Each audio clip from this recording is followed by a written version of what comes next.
Hoje falaremos do armamento do exército finlandês, que era conhecido como Suomen Puolustusvoimat, ou Forças de Defesa Finlandesas. Quais são seus armamentos? Qual é a sua história? E qual foi seu desempenho no campo de batalha? A Revolução de Fevereiro na Rússia, em 1917, deixou a Finlândia em uma situação crítica. Para acalmar a situação, foram criados dois grupos armados, os Conselhos de Proteção e os Guardas Vermelhos. Quando o país estava sem exército, a Finlândia teve que escolher o seu próprio exército entre esses dois. Em janeiro de 1918, o parlamento discutiu o relatório do Comitê Jurídico a fim de alcançar um forte poder de ordem que só pudesse ser comandado por autoridades legais. O que tinha de ser resolvido era a disputa entre os nacionalistas e os comunistas. Cada lado queria que a sua própria guarda armada fosse o núcleo de um novo poder de ordem. Os militares já tinham um órgão de governo rudimentar, o Comitê Militar. Seu presidente, o tenente-general Carl Gustaf Mannerheim, foi autorizado a criar a lei e a ordem no país e a liderar suas operações. Mannerheim viajou para Vaasa, onde os protetorados tinham uma liderança unificada. Foi considerado que existiam melhores condições para a criação de um poder de ordem firme. As Forças Armadas da Finlândia Independente nasceram em 25 de janeiro de 1918, quando a Comissão de Assuntos Internos do Senado declarou os protetorados como forças governamentais. Ao mesmo tempo, os vermelhos tornaram-se rebeldes. O Exército Branco, composto por membros voluntários do protetorado, começou a crescer através do recrutamento de tropas. Porém, quando isso não alcançou o resultado desejado, foi proposto que o Senado implementasse o recrutamento. Após a declaração emitida com base na Lei de Recrutamento de 1878, todo homem com idade entre 18 e 40 anos passou a ser recrutado. Na área controlada pelos brancos, cerca de 70% deles obedeceram à ordem de convite. O exército alistou um total de 41 mil homens. No final de fevereiro de 1918, a grande maioria dos Yakirit, ou Jägers, treinados na Alemanha, retornou à Finlândia. O objetivo do movimento Jakarit era libertar a Finlândia da Rússia. Quando os Jakarit voltaram, a maioria das tropas russas já estava desarmada. Os guardas vermelhos continuaram sendo o principal adversário dos Jäkeris. Os vermelhos assumiram o controle de Viipuri em 19 de janeiro de 1918. Em uma semana, todo o sul da Finlândia estava sob o controle dos guardas vermelhos. Aos poucos, formou-se uma frente entre os vermelhos do sul e os brancos no norte. No início, os brancos estiveram na defensiva. Os vermelhos, apoiados pelos russos, eram mais fortes em termos de armas e número de homens. No entanto, os brancos conseguiram capturar Tampere dos vermelhos nas batalhas entre março e abril. Após a captura de Tampere, o exército branco foi reorganizado, separado no exército oriental e ocidental. A missão do exército oriental era avançar até a fronteira do Reino do Istmo. O exército ocidental recebeu a tarefa de limpar o sul da Finlândia dos vermelhos, juntamente com os alemães. Helsinki foi capturada nos dias 12 e 13, nas batalhas travadas em abril pelas forças alemãs. O avanço continuou imediatamente para o norte e o exército ocidental rumou para o sul. A luta resultou na prisão dos vermelhos no lado oeste de Lahti. O exército oriental capturou Viipuri em 29 de abril, quando os vermelhos se renderam. Após o fim da Guerra Civil, os brancos começaram a discutir sobre a organização militar e os rumos da política externa. Os ativistas e os Jäkerit pressionaram o Senado e o presidente Svinhufvud para demitir Mannerheim. Eles queriam deixar os alemães administrarem a organização do exército finlandês. Porém, com a rendição da Alemanha no outono de 1918, a situação em toda a Europa mudou, e assim também foi na Finlândia. No final do ano, Mannerheim tornou-se regente e comandante-chefe. Desde então, com exceção dos tempos de guerra, o chefe de Estado estava no comando. A derrota da Alemanha também significou o fim da tendência alemã no exército finlandês. Os planos de defesa considerados subdimensionados pelos alemães foram revisados na primavera de 1919. Teslev foi substituído por Rudolf Walden como ministro da guerra. Na década de 1930, pensava-se que a única forma segura de prevenir violações territoriais era a fé do inimigo na capacidade de defesa da Finlândia. A União Soviética era vista como a maior e praticamente a única ameaça do planejamento da defesa nacional. A Finlândia procurou garantir a sua segurança através de meios políticos. A adesão à Liga das Nações era vista como uma garantia da integridade do país. Foi assinado um pacto de não agressão com a União Soviética, que deveria ser válido até 1945. A ideia de uma aliança de defesa com os países nórdicos também esteve em evidência. No entanto, os soldados concluíram que a Finlândia deveria ser capaz de impedir os ataques por conta própria. Os programas de aquisição iniciados no início da década de 1930 melhoraram o armamento e equipamento das Forças Armadas. A indústria nacional produziu, entre outras coisas, submetralhadoras Suomi, morteiros, navios blindados e submarinos. A Segunda Guerra Mundial começou no início de setembro de 1939, quando a Alemanha invadiu a Polônia. Em 5 de outubro, a Finlândia recebeu um convite para ir a Moscou, onde os dois países deveriam discutir questões importantes de interesse mútuo. Durante as negociações foram organizados exercícios adicionais na Finlândia. As tropas foram agrupadas no istmo da Karjala e ao norte de Latoka, até o Oceano Ártico. O foco do grupo estava no Istmo, pois se pensava que a União Soviética atacaria ali com mais força. No final de outubro, a União Soviética começou a concentrar suas forças na fronteira oriental da Finlândia. As negociações entre os dois países foram interrompidas em 13 de novembro. 2 semanas depois, a União Soviética invadiu a Finlândia, marcando assim o início da Guerra de Inverno. Sabendo disso, vamos às armas que moldaram não somente a Guerra de Inverno, mas também toda a Segunda Guerra Mundial. No final de 1934, as forças de defesa chegaram a uma decisão que o rifle M27, ou em finlandês M27, era impróprio. O Departamento de Munições do Ministério de Defesa procurou uma solução para o problema entre 1935 e 1938. O objetivo era conseguir fuzis semiautomáticos para as tropas de primeira linha e reformar os antigos fuzis M27 para uso de terceiros. Em 1938, porém, a situação ainda não estava resolvida. A tutela ofereceu às forças de defesa seu próprio modelo de rifle, M28-30, ou Kakskimenta Kardeksan Omnaisos Komekmenta. Todavia, as forças de defesa não concordaram com isso. O exército nem sequer considerou isso como opção, o que por sua vez gerou ressentimento no protetorado. Com isso, o Departamento de Munições do Ministério de Defesa aceitou a organização do protetorado como parceira da negociação do Departamento de Munições. Em 8 de março de 1938, foi decidido utilizar o fuzil M28-30 da Guarda Nacional Sueca como base para o desenho do novo modelo de fuzil. Após vários protótipos diferentes, em 19 de junho de 1939, foi criado pela SACO a arma M39, que usou o nome do presidente daquele período, Per-Ukko-Pekka Svinhufvud, por ele gostar de atirar com esse rifle. O nome oficial do novo rifle seria M-Komekimenta Yudeksan. O Ministério da Defesa aprovou o modelo em 15 de setembro de 1939. É importante ressaltar que, à primeira vista, o M39 é quase idêntico ao Mosin Nagant. Isso não é apenas uma coincidência. A munição soviética capturada era abundante, mais do que os cartuchos fabricados pela própria Finlândia. Para aproveitar esse excedente, o rifle foi projetado em torno do corpo principal e do receptor do Mosin Nagant, ou do Musin Nagant. E é aí que as semelhanças terminam. O cano, a coronha, a empenhadura, a mira, a montagem da funda, o protetor de mão e às vezes até a própria madeira foram completamente retrabalhados. Ao contrário do rifle soviético, a coronha do M39 não era reta. Outro ponto interessante é a diferença entre os rifles M39 e o M28-30. Eram a coronha da arma, as dimensões do cano e o mecanismo de gatilho. Os fuzis M39 tinham um selo que tinha por escrito S, pela SACO, e abaixo dele os 2 últimos números do ano de fabricação, assim como os fuzis M28-30. O cano da arma era mais fino que o M28-30, com comprimento de 685 mm. A mira traseira do rifle era um dispositivo da mira do modelo M28-30, tendo adicionado um ajuste de 150 metros de distância. Sua cadência de tiro era de 8 a 10 tiros por minuto, ou seja, cerca de 2 tiros por carregador. Tinha calibre 7,62 por 53 R. O comprimento do seu cano era de 685 mm.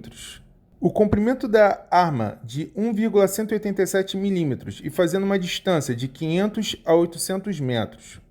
Na Segunda Guerra Mundial, os soldados finlandeses da linha de frente criticaram a arma devido ao seu peso, pois a arma pesava 4,5 kg, 600 gramas a mais que a Mauser K98. Por outro lado, a mira do Ukko-Pekka era clara e o rifle balanceado era fácil de atirar. Por causa disso, foi mais fácil conseguir um resultado decente com a arma. O rifle Ukko-Pekka pode ser considerado um dos rifles mais precisos da Segunda Guerra Mundial. No total foram produzidos 90.329 unidades dessa arma. A arma LAT L-35, ou LAT Komekimenta Vice, foi criada em 1935 por Aimo Lahti, após servir o exército finlandês. Em 1918 e 1919, Lahti começou a trabalhar em oficinas ferroviárias. Mas o desejo por armas foi superado e Lahti foi novamente convocado para o exército como armeiro. Sua primeira amostra, L-29, ou El-Kaksikimenta-Yudeksan, foi criado para dois tipos de cartuchos Parabellum de 9mm e de cartucho 7,65mm. Porém, o calibre 9mm revelou-se preferível em termos de suas qualidades de combate, a ação de parada e penetração da bala. O L-29 possuía 6 tiros sem quebrar, o que foi um excelente resultado. Lahti apresentou um pedido de patente para uma pistola automática em 16 de fevereiro de 1934, o que revelaria ser a L-35, entrando em produção em 1935, sendo o tempo que levou para eliminar pequenas falhas e melhorias parciais. Essa arma era segura de manusear e confiável em temperaturas muito baixas. É verdade que era difícil desmontá-la completamente para limpeza ou reparo em campo sem recorrer à ajuda de um armeiro qualificado ou de uma fábrica. Porém, praticamente não precisava ser consertada, pois a pistola era de altíssima qualidade, do melhor aço inoxidável. Tinha calibre 9mm Parabellum, comprimento total de 240mm, comprimento do cano de 120mm, peso vazio de 1.250 gramas, capacidade do carregador de 8 munições e uma velocidade inicial de 350 metros por segundo. A inclinação do punho e a aparência do cano fazem com que esta pistola seja comparada à P-08 Parabellum, também conhecida como Luger. A Lahti L-35 teve 9.000 unidades produzidas no final da Segunda Guerra Mundial. A Birger M44, ou Birger M. Neliakimentanellia, foi projetada em resposta ao fato de que a fabricação da Lahti L-35, ou Lahti L-Komekmentavis, estava se mostrando bastante lenta e cara, e portanto uma pistola mais barata teve que ser produzida em algum momento para substituí-la. Como tal, Birger Linkomies recebeu a tarefa de projetar uma nova pistola pelo Departamento de Artilharia do Alto Comando do Exército Finlandês. O projeto da arma começou em 1943, quando era conhecida como M43, ou M-Neliakimentokolm. Em fevereiro de 1943, a compra de 5.000 dessas pistolas foi autorizada. No entanto, as pistolas ainda não estavam prontas para serem produzidas em massa, pois ainda estavam sendo projetadas. Além do mais, os finlandeses não tinham recursos necessários para iniciar a produção em massa dessas armas, devido aos problemas com as fábricas naquele período. À luz disso, um pequeno lote de teste de 10 a 20 pistolas deveria ser produzido antes que a produção em massa pudesse começar. A VKT foi responsável pela fabricação dessas pistolas e também foi autorizada a sugerir melhorias nos projetos. As alterações finais no projeto foram feitas em novembro de 1943. Essas mudanças foram consideradas significativas o suficiente para justificar uma mudança completa do nome da arma para M44. Esse pequeno lote de teste de pistolas não estaria completo até o final da Guerra de Continuação, com as pistolas apenas sendo entregues ao exército finlandês em novembro de 1944. A M44 era uma pistola blowback, semiautomática com martelo exposto, com calibre de 9 por 19mm Parabellum, com comprimento de 199,8 mm, comprimento de cano de 110 mm, peso de 1,1 kg e cadência de 8 disparos.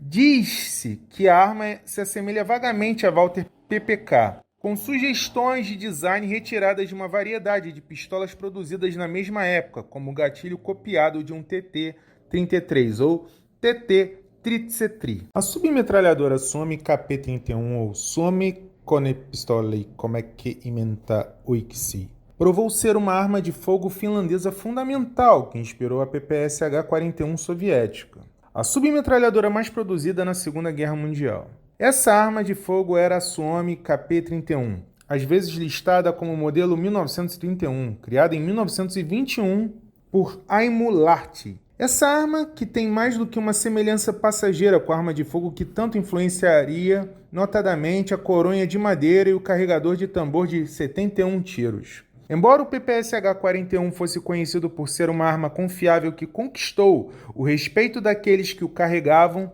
bem como daqueles que o receberam, o KP-31 também foi considerado por muitos como um dos projetos de CMG de maior sucesso da Segunda Guerra Mundial. Apresentando um carregador de tambor de alta capacidade, sistema de tiro seletivo e um cano de troca rápida, a submetralhadora Suomi foi bastante inovadora para a época. Essa arma foi inspirada na sua antecessora, KP-26, que era uma excelente arma. Mas Lahti continuou a melhorar seu design, juntamente com a ajuda do Lieutenant U.U. Koskinen. Lahti desenvolveu o KP-31, que refinou ainda mais o CMG finlandês.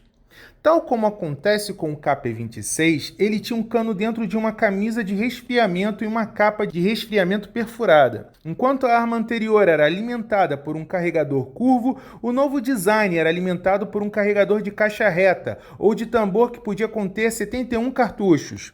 Ele utilizava uma ação de retorno direto e também apresentava um cano de troca rápida, que poderia permitir fogo sustentado quase ilimitado. Era um recurso incomum naquela época e até agora para um CMG. Notavelmente, o KP-31 foi projetado para o cartucho Parabellum 9x19mm que foi desenvolvido para a pistola P08 Luger.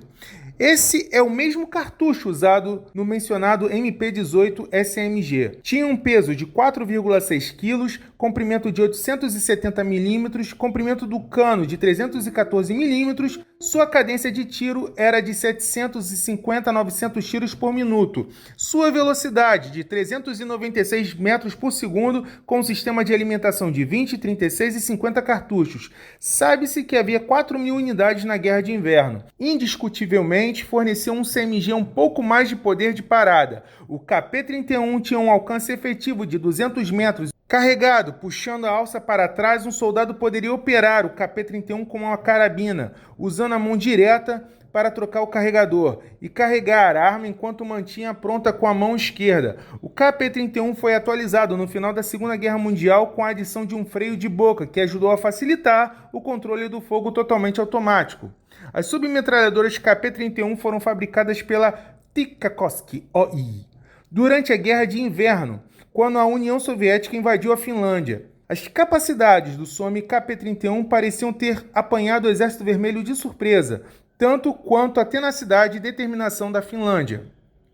Depois de vê-la em ação, observou-se que a arma teve um efeito profundo nas autoridades soviéticas, que rejeitavam as CMGs. Quase imediatamente, o carregador de bateria de 71 cartuchos foi copiado e adotado pelos soviéticos para o PPD-40, o percussor do PPSH-41. Numa reviravolta interessante, um dos utilizadores mais famosos do KP-31 foi Simo Helhaio, também conhecido como Morte Branca, um dos atiradores mais notáveis da Finlândia. O Suomi KP-31 foi usado pelos militares finlandeses contra a União Soviética na Guerra de Inverno e na Guerra de Continuação, e na breve luta contra a Alemanha Nacional Socialista durante a Guerra da Lapônia. Também foi empregado pela Haganah na Guerra Árabe de 1948. Nascido dos climas rigorosos e das necessidades extremas da Segunda Guerra Mundial, o KP-44 é um testemunho da engenharia e da visão tática finlandesa.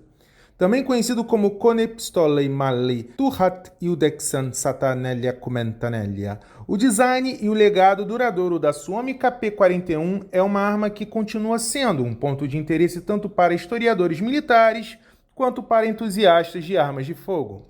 O KP-44 poderia ser apelidado de Peltreiki ou Peltik, que pode ser traduzido como chapa reiki, que era uma chapa metálica. A KP-44 foi uma cópia de cunho finlandês da submetralhadora soviética de 7,62 mm produzida em massa, a PPS-43, que, claro, foi modificada. A Suomi KP-44 foi uma evolução da anterior KP-31, que foi amplamente utilizado pelas forças finlandesas durante a Guerra de Inverno e a Guerra de Continuação contra a União Soviética. O desempenho excepcional do KP-31 estabeleceu padrões elevados para seus sucessores. O KP-44 foi projetado no final da Segunda Guerra Mundial, adaptando-se às novas necessidades e às lições aprendidas em cenários de combate intensos. O KP-44 foi desenvolvido por Aimo Lahti, criada em 1944. A KP-44 compartilha muitos recursos do seu antecessor, a KP-31. mas inclui várias melhorias que desempenham uma melhor funcionalidade em condições de campo de batalha. Com calibre de 9x19 Parabellum, com capacidade de carregador de uma caixa de 36 cartuchos, mas que também podia ter uma caixa de 50 cartuchos com carregadores de tambor de 71 cartuchos do KP-31, proporcionando flexibilidade com base nas necessidades de combate. Com peso de 2,95 kg, 830 mm de comprimento e com comprimento de cano de 250 mm, com função blowback e cadência de 650 tiros por minuto e uma velocidade de 500 metros por segundo. O KP-44 simplificou a produção com um design mais simplificado, adequado para a produção em massa. Suas peças são predominantemente estampadas, um método que economizou material e mão de obra durante a guerra. Embora o KP-44 tenha tido uso limitado durante a Segunda Guerra Mundial, devido à sua introdução tardia, provou ser inestimável durante o período pós-guerra. A confiabilidade, facilidade de uso e construção robusta do KP-44 fizeram dele uma escolha preferida entre as forças militares finlandesas e permaneceu em serviço por várias décadas, ressaltando a eficácia e durabilidade do projeto. A conclusão que chegamos é que os armamentos das forças de defesa finlandesas foram eficazes em campo de batalha, principalmente com a técnica de Aimo Larty, que criou inúmeras armas. Um país que lutou com unhas e dentes pelo seu território e que, mesmo perdendo em 1940, não desistiu fácil. Com um número menor, os finlandeses conseguiram provar que nem sempre a quantidade tem um resultado eficaz, e sim a qualidade e a firmeza de um país e de seus cidadãos. No próximo episódio, falaremos do armamento do exército francês nos anos iniciais da Segunda Guerra Mundial. Se você não se inscreveu, a hora é agora. Se desejar, comente também. Um grande abraço e até a próxima.